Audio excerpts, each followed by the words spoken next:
Welcome to New Life Live with host and founder of New Life Ministries, Stephen Arterburn. New Life Live is dedicated to transforming lives one at a time, thanks to the giving hearts of you, our listeners. Our goal is to provide you with wisdom from God's Word to give you hope and help in life's hardest places. If you have a question you'd like to ask today, our phone lines are open. Call 1-800-229-3000. That number again is 1-800-229-3000. Now here's Steve. Hi there.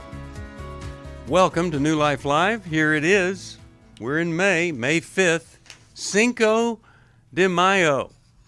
Now, this is not the day for green beer. That was St. Patrick's Day. And I hope that you'll restrain yourself if you're celebrating Cinco de Mayo. Guess what else it is? Well-timed. It's the National Day of Prayer. They both fall on the first Thursday of May. And, actually, Cinco de Mayo may not. But anyway, the first Thursday in May is National Day of Prayer Day. And people from all over are invited to pray. It was created in 1952 by President Harry S. Truman. And every president since has signed a National Day of Prayer proclamation. And boy, does this country, this world, ever need prayer. It's not exclusively a Christian event. But it is the day to turn to God, to pray, and ask for help. So I'm going to do that right now. I'm going to pray, and Lord, I'm going to ask you to be with those in government, those that are in the military, that are protecting this nation, those that are broadcasting, and those in business and education, those that head up the church. And I pray for every family that your wisdom will prevail. Your truth will rule. We pray this in the name of your Son, Jesus. Amen. National Day of Prayer. And I hope and pray that you'll join all of us and continue to pray today.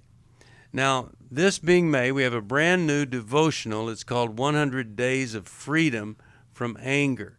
And I believe anger is the most prominent, the most obvious symptom of unresolved issues of the past. Why are you so angry? You think, well, somebody did something to me. No, that was the trigger that tapped in to that stew that's down there causing you to stew. So if you want a blessing, gift of any amount, I'm going to send you 100 days to freedom from anger. Also, this Saturday, we're doing Transforming Grief, and it's a double entendre of not only do we help transform the grief, but when you go through the grieving process, you can be transformed. It can dredge out the depths of your character to go through the grieving process and free you from that severe pain that comes when we first experience loss, and that's what we want for you. You can find out about that at newlife.com, 1-800-NEW-LIFE also. Jackie, you look like you're about to say something. Do you want to say something? Nope, I'm just listening. Please do say something. Lots of good things. I'm really excited about this grief workshop, Steve, that you're doing, because I think as we hear people and so many deep wounds and hurts, grief is such a huge part of it. And as we're going through things, we protest not wanting to lean into our pain. And grief and learning how to grieve helps us to lean into that pain so that we can move through it and have some freedom. Yeah. And we want to be transformed, but that's going to require leaning into that pain. And that might seem counterintuitive for people.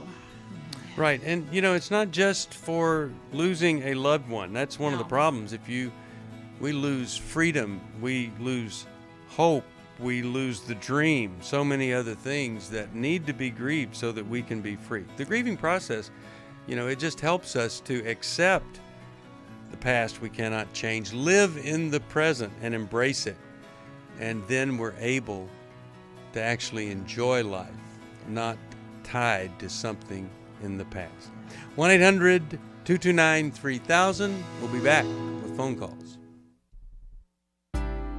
it had become very apparent that some of the things I was involved with were taking over my life. In today's world, men are barraged with inappropriate content and images all day, every day. Some say that certain behaviors are just no big deal. It's just part of being a guy.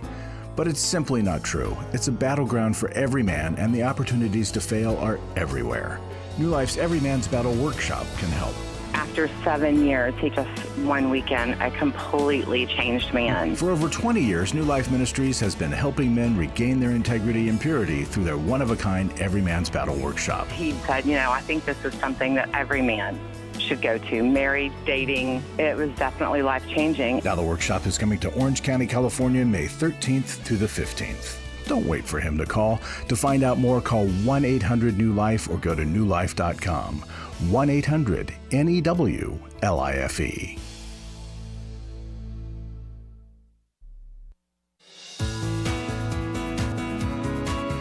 To find out more information about New Life or to order any of the resources mentioned on today's program, call 1-800-NEW-LIFE.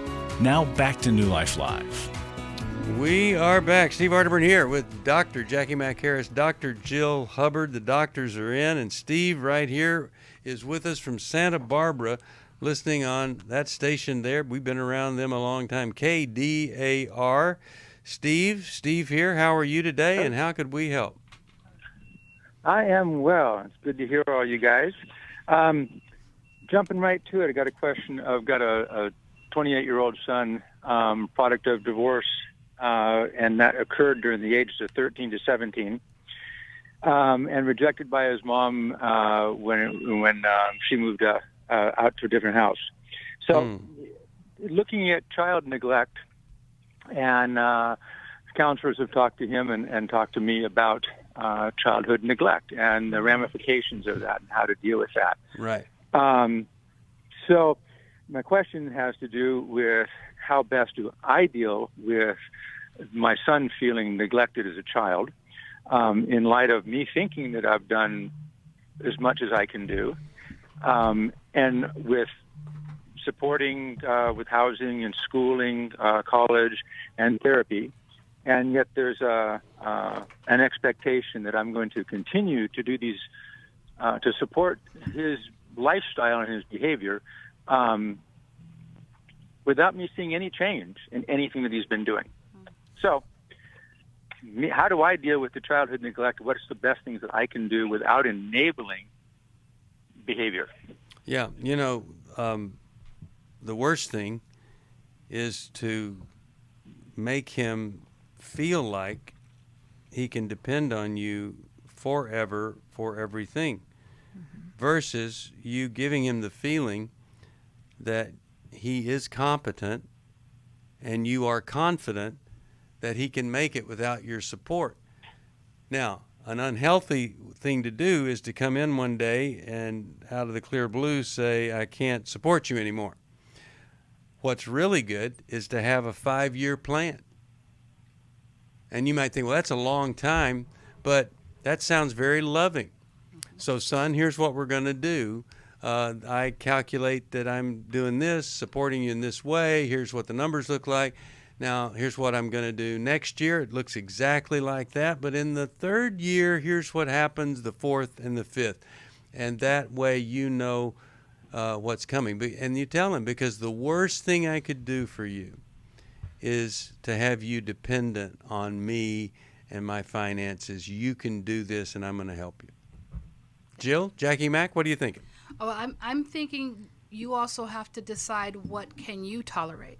Sometimes when we have young adult children and we're assisting them because we can't tolerate the idea of them going without, right? If my daughter wrecks her car, I'm going to help her get another car. I don't want to co-sign for another car. I want her to be able to pay for her car, but I don't like the idea of her not being able to get a car that is safe. And right, so there's all the things that I'm then thinking about. She could go get a beater. She could go to an auction. She could go get something she could afford, but I might feel like she needs to have more. So I'm curious of how much of what might be deemed enabling you're doing because of your own needs to feel like you're not neglecting your child who is now an adult. Exactly, and that goes kind of back to Steve's 5-year plan. As I've been doing this, he came and moved in with me at 17, lived with me for a couple of years, and I was working to get him out on his own. And he's stable in what he does. He's self-supporting, but then he's living at a low income level, complaining about never having enough money. And when I talked to him about other jobs that he could do and how he could actually help step up his level of living, that's rejected. And I need to just step up and help him do those things. And then having doctor bills or dental bills. And I gave him money to take care of that, and it went someplace else, and that amount was left on my account. And when I talked to him about it and said, you need to get this paid off or do something, talk to them and work out a deal, he said, no, it's your account. It's your responsibility. Wow, he's kind of entitled, isn't he? Yeah. I mean, that's a very different attitude than someone says, oh, Dad, I know I let you down. Okay, I'm going to pay you back. Right. Yeah. Right, exactly. That's a defiant So you are attitude. doing him a disservice. Yeah, and defiant perhaps and entitled. Yeah, perhaps the guilt of him not having, being rejected by his mom, all those things like Jacqui was talking about that go in, as well as our need to have them live at a certain standard, right? Yeah. And so I think, like Steve, you were talking about the 5-year plan. It's like maybe one thing at a time, you start incrementally handing things back to them and saying no to some of the extras and letting them sit with that. And they will get mad because hearing no when they haven't heard a lot of no's or they've been able to finagle their way is hard for them. And sometimes they'll say things like, I didn't choose to be here. Yeah. Okay, well, you're here now, though. And it is important for us to help them adult. And things are hard. Things are hard financially. There's a lot of emotional pain that he's probably dealing with. So his struggle is real, but it's his struggle. And as an adult, he's got to start taking some responsibility for those struggles on his own. And I love Steve's 5-year plan as well. That's how we've done it with our kids. Okay, so this year, this is the last year I'm going to cover this for you. This is the last year I'm going to cover that for you. Last night, me and my daughters came up with the idea because we're wanting to cut back on some things because we got a wedding coming up. We're going to rotate who pays for some of the things that we share. So one of us will pay for it for a year, and the next one will pay for it for a year, and the next one. So that one person's not always doing it. We're working together on it. So it's not just cutting them off because we have some things we share. And I want to keep those things for me. So that's the other thing is how much of your life is being impacted by the need to keep covering for him and letting him know that you're going to start to separate some things and that you believe in him and that he can. But if you don't have to fly, you won't. Yeah. Here's the thing. And that's what I've done is he is self-sufficient in what he does. It's when he comes up and says, "Look, I need to get this work done. I need to get that work done. And you guys need to pay for this because you're the ones that made me this way." Well, hold on a second. I looked at it and I said, "Look, yeah." So I said 5-year plan because I thought your son was a nice guy and he was just needing a little extra money here and hadn't quite found his wings.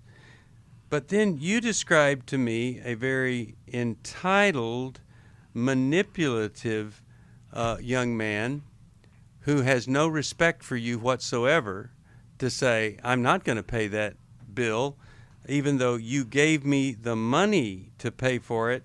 I spent it, and then I say, you need to take care of it. That is not somebody that you honor with support. And so I think, first of all, you need to, if I were you, I would say, if you want any more support from me, you and I are going to meet with a counselor at this time, at this place, you be there. And that's where this counselor helps you to resolve whatever has gone on before that would lead him to say to you, after he's given you the money to pay the bill, and you tell him to get it paid, even though he used the money somewhere else. And he says, no, that's your bill. It's on your account. That needs to be dealt with. I think you've got to have that conversation with somebody else to help him see what he has done and help you see where you are and what the next steps forward are in your relationship. Because you're just being used, if that's what he's doing. He's just using you as if you were a stranger off the street who had money he was handing out. Well, and he's punishing you. He's punishing you for his hurts, his childhood hurts. Somehow this is all your fault. He turned out this way. And while parents have some hand in how their children turn out, the children also then start to make their own decisions, and he's choosing some things that you didn't put in him. And he's wanting you to pay for that. I'm saying you need to get some light into the relationship from a third party, because I just can't even believe he would say that to you and expect you to ever give him another penny. And I wouldn't. Right. When he comes and says, I need this thing and I need you to pay for it, I would say, no, we're not past that medical bill or that dental bill that I gave you the money for. You spent the money. I talked to you about paying the bill, and you said, no, it's my bill. We got to get the resolution there before anything else comes your way.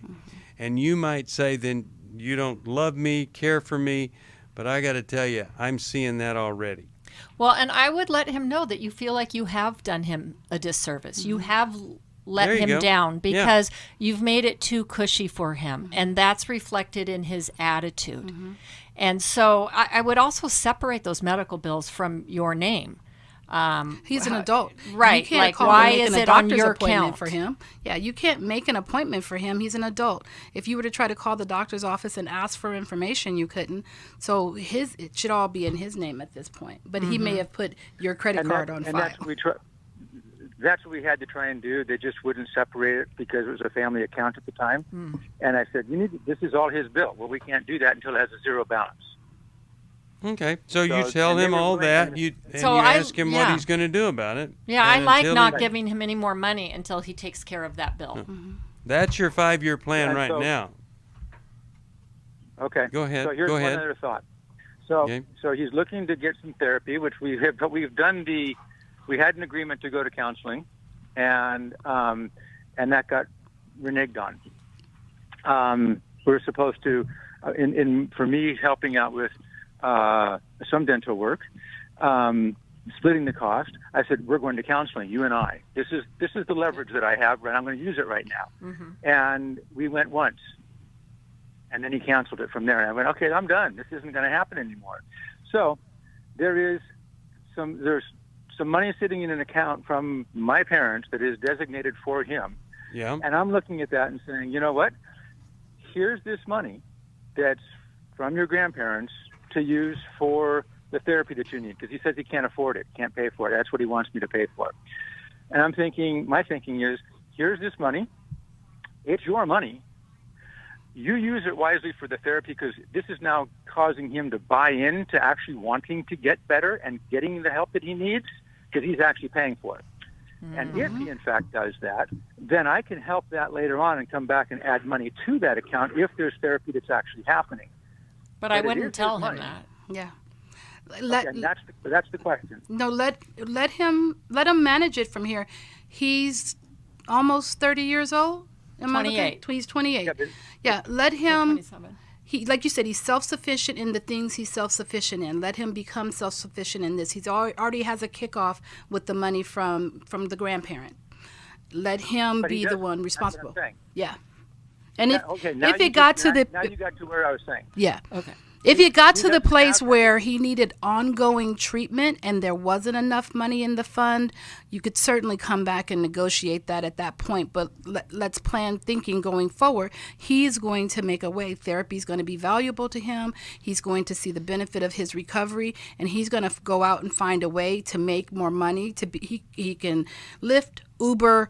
But he'll have right? better feelings about himself, Right. doing it himself. Finding a way to make up the difference for himself. There are a lot of gig jobs out there that he could do to make a payment for his therapy for the week if he's run out of funds in his inheritance. So Right. And it's so an old that's- con. so I Yeah, have go ahead. that money in my name right now. Mm-hmm. I have that money in my name right now. And that's what I'm saying is, do I give that to him and say, here's this money. This is what you use it for. If you're really interested in getting better, you will use it for this. You blow through it for any other reason, and you have not a leg to stand on with me as far as asking for help again. But he's already proven to you that he he can't will do that. use He it can't do for other things, and so I wouldn't. He's not showing you that he's ready to be responsible for money that's coming his way. And one day he would thank you for not giving it to him at a point where he was blowing all his money on, important things. Old concept called making amends. He needs to make amends with his dad. We'll be back after this.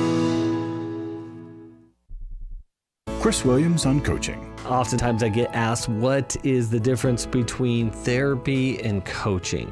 The biggest difference between the two is that a therapist is going to be looking for a diagnosable mental health condition, whereas a coach is going to look at a particular issue and help a person work through that. If you need a coach, call New Life today and ask about the New Life Coaching Network. Our coaches have been trained and screened with the same intensive process we use for our network counselors. If you're looking at an issue in your life that you just kind of want to change, whether it be your weight or leadership or other areas of behavioral patterns, check out coaching. There can be some really, really helpful things for you. Take control of your life and take action to achieve your goals. Call 1-800-NEW-LIFE. That's 1-800-639-5433 and talk to us about getting a New Life coach.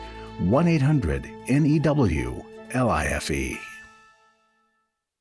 Hi, this is Steve Arterburn, and for 30 years, New Life has been the most trusted name in Christian counseling. Your ministry has saved my life. If you struggle with emotional hurt, family or marriage problems, the pit of depression, or the pain of addictions, we can help. I'm down 100 pounds now from what I was. You guys are awesome. You're a blessing to America. Our treatment programs provide clinically appropriate solutions from licensed professionals, all in a biblical framework. I have had problems with alcohol. I think God has ordained this place to be His. You don't have to be a prisoner of your pain. Help is available at 1-800-NEW-LIFE. She tells me that I'm a new man, and I feel like a new man. It worked for me, and it can work for them too. This time it is different. If you're ready to take the first step toward genuine spiritual and emotional healing, please call us today at 1-800-NEW-LIFE. God can open the door to a better tomorrow right now.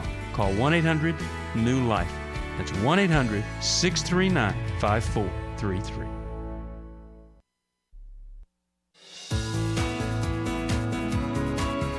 We'd love to hear from you. If you have a question or a comment, call toll-free 1-800-229-3000. Now back to New Life Live. We are back. I'm going to send a really great book to you, Steve, and it's a book by Richard Watt. It's called Entitled Mania, and it's all about these kids that feel so entitled that they can even insult us over their entitlement. And so I think you're going to like this book. We'll send it to you. And it deals with money, too. Oh, yes. Right? And how we deal with entitled kids with money. And it talks about some creative ways to give your kids some things to where they're not dependent on it. Just a simple example is some parents will give the child a lump sum for college only. Some will give them an annual little bonus so they can take the family on a nice vacation every year. Things like that versus feeling like they don't have to work and get everything that they need. But entitlement, it's a big problem. And Larry Sonnenberg, you're with us here, and let's talk about what you feel entitled to talk about sitting right there in front of us. I was what waiting is it? for that one. Yeah, I was wondering where that was coming too. We got Grief Workshop this Saturday online. Yes. And I just wanted to encourage, you got about a day left. I mean, tomorrow morning, right. It's closed. So things that will be talked about in this workshop. There is so much to grief that we don't stop and think about, and that it's not linear. It's not just this formula. You will feel this when, but just stop and think, folks. Think about shock when something, and we're not just talking about grief over a death of a person. No, there's a lot of things that we grieve in life. So go ahead. Well, I was just going to say, let's talk about some ways you would know you might be stuck in some unresolved grief. People that need to grieve, sometimes you see them overly active and staying busy so that they don't have to settle down and feel. Or there are things in your past you don't want anybody to mention. And you move on and say, hey, I don't want to talk about that. Now, that's a really great sign of unresolved grief. Or you're isolating from other people because you don't want to have to deal with the reality of you might lose another person. So you isolate, you don't get close to people. Here's another thing, not just overly active, but overly active in habits that are harmful. And so you wonder, what's driving this sex addiction? What's driving this drinking, these drugs, these things, this shopping? Could be it. And sleep problems, and then one more, you overreact to stuff. Over and over again, people say, well, where is this anger coming from? Or where is this depression coming from? You're overreacting, and you may not ever have put it together that there's something there that you've lost that hurts you deeply, and you've never, ever experienced grief from it. We're going to help you with that this week. Or how about the OCD, obsessive compulsive behaviors? Yeah. Hoarding is another form of grief. Yeah. It's a fear of loss, fear of losing something. I might need it, or And we've often heard about the grieving, all the different aspects of stages of grief. And the thing about, I don't want to go through all of them, but there's denial, anger, bargaining, fear, all this stuff. The thing, ice cream, that's another There you stage. go. Ice cream. Yeah, I like that one.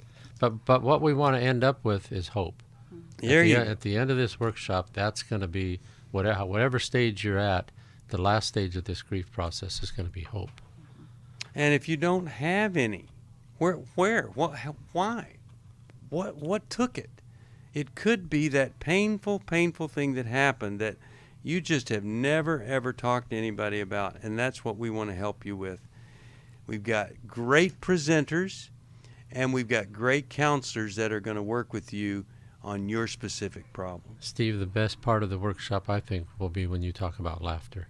I've heard you talk about grief and how laughter helps in so many ways. And it is part of healthy grieving. And whenever people are healthily grieving the loss of a loved one and there are humorous things at the funeral, you say, okay, that's a healthy thing. That's not a disrespectful thing. But whenever you're dealing with something, for me, I'm always looking for the Lord, the lesson, and the laughter in it. Or some people would say, where's Jesus, where's the jewel, and where's the joke?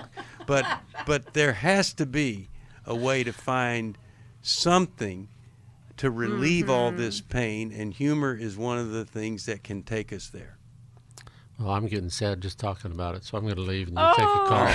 Well, anyway, I think your point is that all of the support we have goes to us continuing to find some unmet needs in the Christian community, and this is a big one, and we want to help you do what needs to be done. And don't forget, we have this matching gift. We've got $706,000 to cover by the end of May. Right. And Larry doesn't want to lose it. He'll be in deep grief then. That's right. I'll be looking to you. Yeah. Two things I want to say about that if you give a gift of any amount, I'll send you 100 days to freedom from anger, and you can give a gift by texting the word match to 28950. 28950. You text the word match, 28950, comes up, and you put the amount in there, and then I send you 100 days of freedom from anger. You can also call us at 800-NEW-LIFE, go online, make a gift. There's other ways. So newlife.com, 1-800-NEW-LIFE. We'll take a break. We'll come right back for more of New Life Live. Glad you're with us here today on New Life Live. And if you need help for you or someone you love, that phone number is 1-800-NEW-LIFE. We'll be back after this. I lost my mother, and then her brother, and then my sister, and then my husband, and then I lost my best friend. Are you overwhelmed by the intense feelings of grief, shock, denial, anger, guilt, sadness, depression? You're not alone. When we lose people and there is grief, and then with each subsequent grief or loss that happens, it's a snowball effect. The New Life Transforming Grief online workshop is Saturday, May 7th. You'll get tools to help you understand and process your grief and a community to travel through the valley with you. Let New Life help you process your loss, begin a journey of acceptance, and learn how to extend the comfort you've received to help others grieve and rebuild their lives too. To register or to find out more, call 1-800-NEW-LIFE, 1-800-639-5433, or online at newlife.com. 1-800-NEW-LIFE. I was really living a very anxiety-filled life. I turned on New Life, and the topic that day was about anxiety. And just by listening, I got relief. You can help New Life stay on the air by joining Club New Life today. When you sign up to support us monthly through Club New Life, we'll send you the new member thank you gift of the Life Recovery Bible personal size, the 1-year Life Recovery Prayer Devotional, the New Life Journal, a New Life pen and highlighter, and a New Life zipper tote to hold it all. Plus, there are ongoing benefits like access to the Club New Life video library, the monthly Club New Life CD or download, quarterly resources, free shipping on purchased resources, and discounts on workshops. Call 1-800-NEW-LIFE. That's 1-800-639-5433. Support Club New Life, and together we can help hurting people find help and hope in life's hardest places. Call 1-800-639-5433 to join Club New Life today.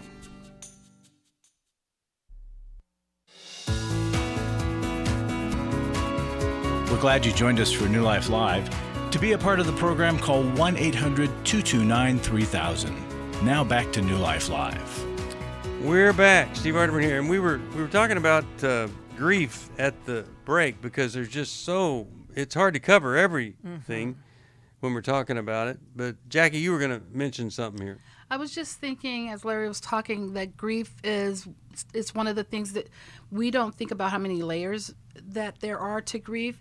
It's not just the death of a person, but it's the loss of the traditions that you maybe had with that person, like the phone call, the lifestyle. I had a cousin whose birthday was the same day as mine, and every year on my birthday he would call me and wish me happy birthday. When he passed, my birthday comes and I don't get those calls anymore. I actually had two cousins who shared a birthday with me, one older and one younger, and both of them have passed. And so my birthday every year I remember them and miss that call. Well, I didn't know that. I'll start calling you on your birthday. Yeah, January 7th, Steve. It's Okay. January 7th. All right. But there's so many things that we miss. If you were divorced, that's a loss, but you've Huge lost all loss. those connections. And Jill, you were talking about that. Right. Yeah. There are so many things. Like I was saying, the lifestyle, being a we instead of just a me. It's very different. And it's different in how people treat you in society and the places you can go and be a part of. That all changes. So that is a huge loss. So whether through divorce or death, too, going to being one person where you don't know where you fit then. Right. I want to go to Carrie here, but I got to tell you, I was at a church where the young married couples Sunday school class. It was on the second floor, bright room, windows everywhere. You just smiled when you walked in. The divorced Sunday school class literally was in the basement by the boiler room. Oh, wow. Now, you get a Nobody divorce wants to catch and it. you go from the second story to the basement by the boiler. I mean, it was symbolic of all that experience. And I tell you, it ought to be just the reverse. Yes. Because the more we're hurting, the more we need the hope and the light. All right, let's go to Carrie from Yuma, Arizona. Carrie, glad that you called us here, and how could we help today?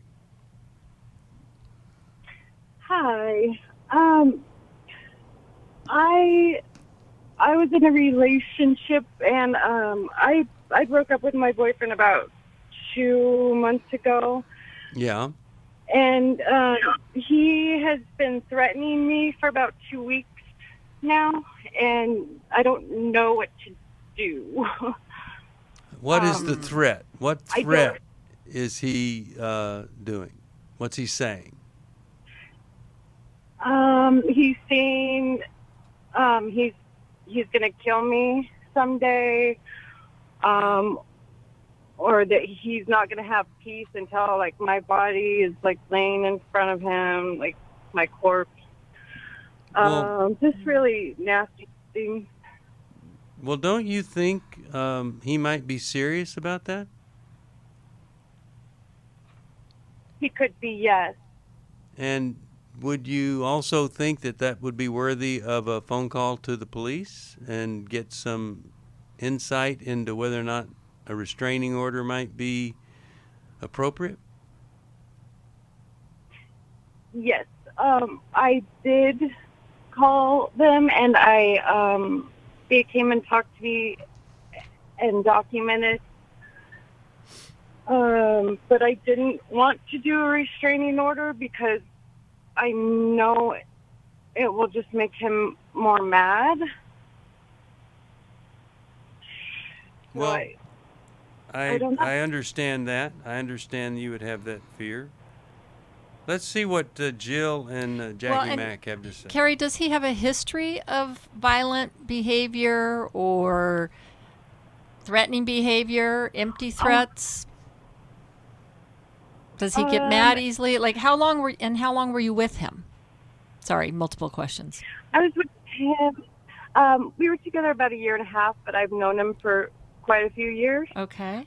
He does have a history of violence, but not towards me. He's never touched me. But he would just, like, block me from leaving, stuff like that. But he's never really threatened me before until, like, recently. Okay, so who or where was his violence directed previously? He's been in a lot of fights, like, with men, and he does have a domestic violence from years ago when he was married, but he was just, like, holding her. I don't believe he actually, like, hit her, but he was holding her, and he wouldn't let her go. Mm-hmm. So that's all I really know of. Well, you sure are giving him a lot of grace, and I would say maybe not the best idea, given that he has a history here, a real live history. Yeah, and it's hard when we know someone because we want to think better of them, and they're not this way 24/7. It comes and goes. And so sometimes we're too close to look at it accurately. I'm glad that you did reach out and report what's happening. I think that's really important. But I think, Carrie, someone like this that gets in fights and has had this with an ex-wife, this is a person who gets triggered and is very reactive and reacts out of his hurt and probably earlier trauma. And so you never know. See, that's the thing. You never know. They can be good one moment, and then it's like lighting a match, and you're 0 to 100. And abandonment and rejection and those kinds of things can trigger that behavior. And so I think you need to seriously look at the situation you're in.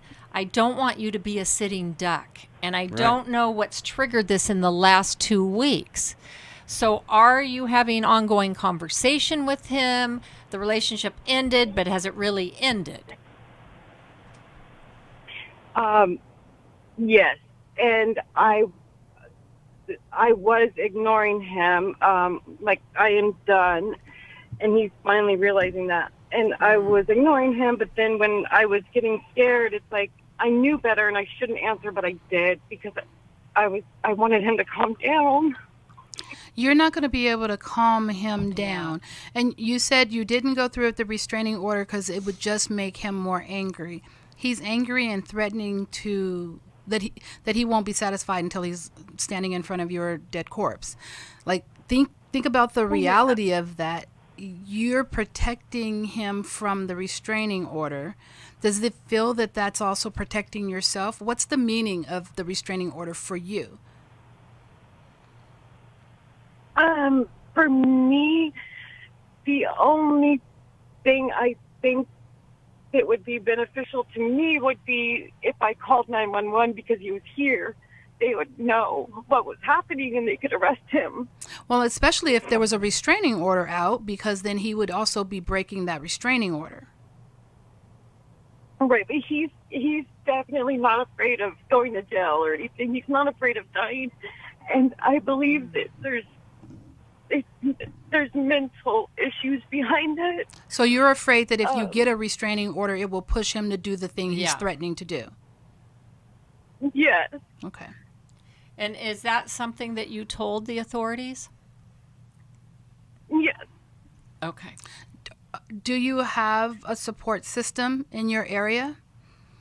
Family, friends? Yes. I'm staying with my mom, and I just told her a couple days ago, and I told my family, all of them, and but he knows where we live. Mm-hmm. I'm in therapy, and I told them, and I told my doctor. I told people. Okay. So you've told a lot of people that he's threatening you. In the event that something happens, people will know to look for him. Yeah. So here's the thing. I always tell folks that if someone is in danger and they call you, to not just end the conversation, but to be sure that they fully see the danger and they're taking the appropriate action. So I want you to hold on, because I want to be sure you really see the full extent of the danger, and I want to see if we could motivate you to protect yourself here. A person with his history that has, up until now, not hit you or something, that's not a good predictor of the future, especially if he's kind of getting more isolated and unhealthy as it goes. So hold on, I want to talk to you a little bit more here. You're listening to New Life Live, and I hope and pray something that we say might be helpful to you. We'll be back right after this. For most of my life, I've been dealing with an opiate addiction. Why is opioid addiction quickly becoming one of our nation's biggest killers? Maybe it's because it isn't only those who are addicted who are in denial. We did what I see so many parents do, is it can't be an addiction. There's something medically wrong. It's impossible to solve a problem when you don't know what you're up against, and families will try to find any explanation except the one that will put them on the right path. Alcoholism and drug addiction is a family disease. It doesn't affect just the individual. If someone you love is abusing painkillers, know what you're up against. It's time to admit its addiction and seek treatment. Call us today at 1-800-NEW-LIFE. We have partner treatment centers around the country. Call 1-800-639-5433 or visit us online at newlife.com. We just made a decision. We will do whatever it takes. 1-800-NEW-LIFE.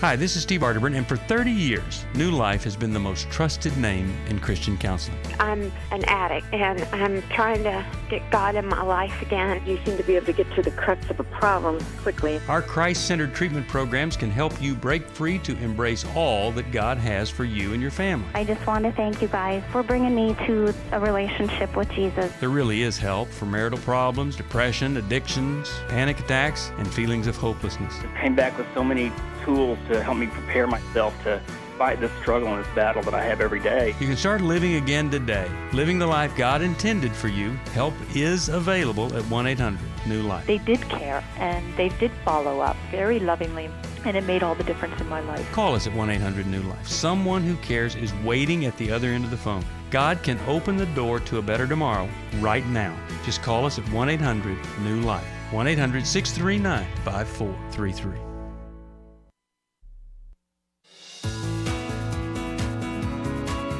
To find out more information about New Life or to order any of the resources mentioned on today's program, call 1-800-NEW-LIFE. Now back to New Life Live.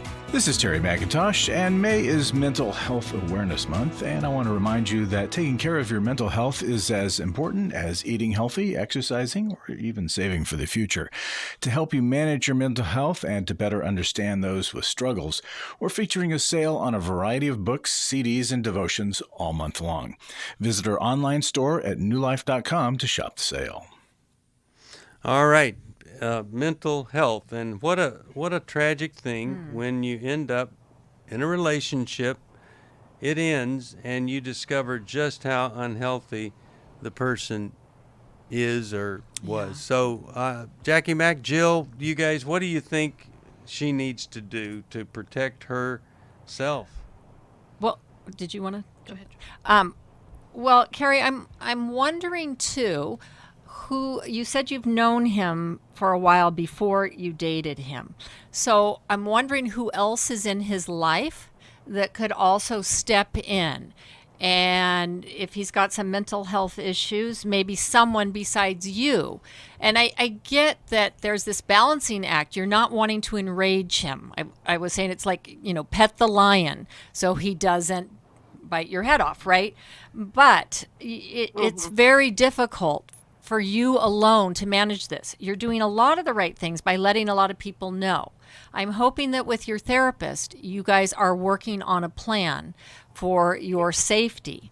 But if I think you could get other people to engage with him, that might help in some of him being triggered, right? And he could, if he could get in and get some help and talk about his pain and deal with some of these issues, that would be the best case scenario for him and for you, even though I would never recommend dating him again.